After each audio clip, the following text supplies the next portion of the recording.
Now to Washington. President Obama off on his Christmas vacation with his family now in Hawaii after holding a news conference wrapping up what even he admits has been a very tough year, the low light of which was, of course, the disastrous rollout of healthcare.gov. And ABC's Jeff Zeleny is at the White House covering it all. Jeff, good morning. Good morning, Dan. You're right. President Obama and his family flew overnight and arrived in Honolulu early this morning. It's safe to say it's a much-needed rest from a rough and rocky year here in Washington.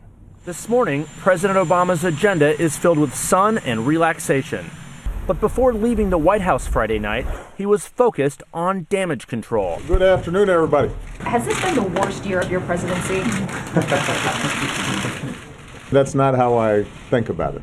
If I was interested in polling, I wouldn't have run for president. Even as he tried talking up the economy, I firmly believe that 2014 can be a breakthrough year for America. He couldn't escape the fallout from the healthcare law. The fact is, it didn't happen in the first month, the first 6 weeks, in a way that was at all acceptable. And since I'm in charge, obviously we screwed it up. A blunt admission, but the president also defended the law.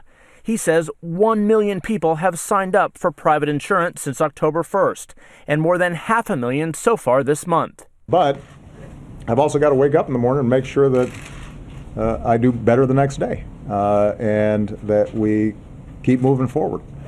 But his approval ratings have fallen to their lowest point. A far cry from the confidence that opened his second term.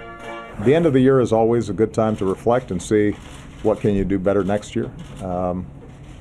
That's how I intend to approach it. I'm sure that I will have even better ideas after a couple of days of sleep and sun.